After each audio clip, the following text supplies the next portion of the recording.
ماوەی یەک مانگە پەرلەمانی کوردستان بەهۆی ڕێکنەکەوتنی لایەنە سیاسیەکان لەسەر هەموارکردنەوەی یاسای هەڵبژاردن و کاراکردنەوەی کۆمسیۆن هیچ کۆبوونەوەیەکی ئەنجام نەداوە.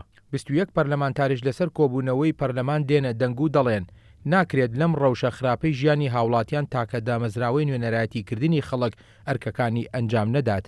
بەپێ ڕێکەوتنی لایەنە سیاسیەکان تایبەت بە پێکهێنانی کابینەی نۆیەم بە ڕوونی ئەوە هاتووە کە بابەتەکانی دەستور و هەڵبژاردن بابەتی چارەنووسسازن و ڕەهەندی نیشتیمانیان هەیە و پێویستیان بە ڕێکەوتنی سیاسیە. هەر بۆیە سەرۆکی پەرلەمانی کوردستان کاتی دانیشتنی پەرلەمان لەبارەی هەموارکردنەوەی یاسای هەڵبژاردن و کاراکردنەوەی کۆمسیۆنی هەڵبژاردنەکان دیاری ناکات و چاوەڕێی ڕێکەوتنی لایەنەکانە. هەرچەندە سەرۆکی پەرلەمان هیچ لاریەکی نییە کە پەرلەمان بۆ بابەتی تری وەک یاداشتی پەرلەمانتاران و پێشنیازە یاساکان کۆ ببێتەوە.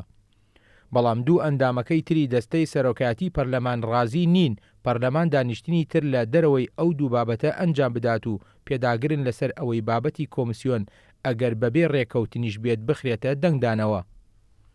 ئەوەش لە کاتێکدایە پارتی دیموکراتی کوردستان لە ساڵی 2015 دەرگای پەرلەمانی داخست و سەرۆکی پەرلەمانی ناردەوە بۆ سلێمانی بە پاساوی ئەوەی لە دەرەوەی سازان هەمواری یاسای سەرۆکاتی هەرێمی کوردستانی خستووەتە بەرنامەی کارەوە. بەراورد بەو کردەوەی پارتی هەوڵی سەرۆکی ئێستای پەرلەمان بۆ سازان و ڕێخستنی لایەنەکان تەنها بۆ جێبەجێکردنی ڕێکەوتنە سیاسیەکان و ڕێکەوتنی فراکسیۆنەکانی پەرلەمانە کە بە یاداشت ئاڕاستەی سەرۆکایەتی پەرلەمان کراوە.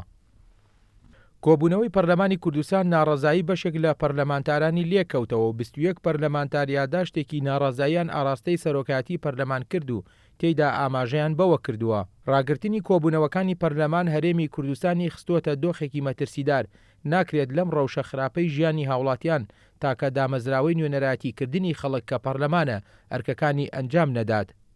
داواش دەکەن دەستەی سەرۆکایەتی پەرلەمان بە زوویی کۆبوونەوەکانی دەست پێ بکاتەوە. ئەو پەرلەمانتارانە دەژڵێن دوای باشبوونی ڕەوشی دارایی و داهاتی هەرێم دابەژنەکردنی موچە و وەڵام نەدانەوەی کێشەکانی هاوڵاتیان لەلایەن حکوومەتەوە جێگەی سەرسوڕمانە.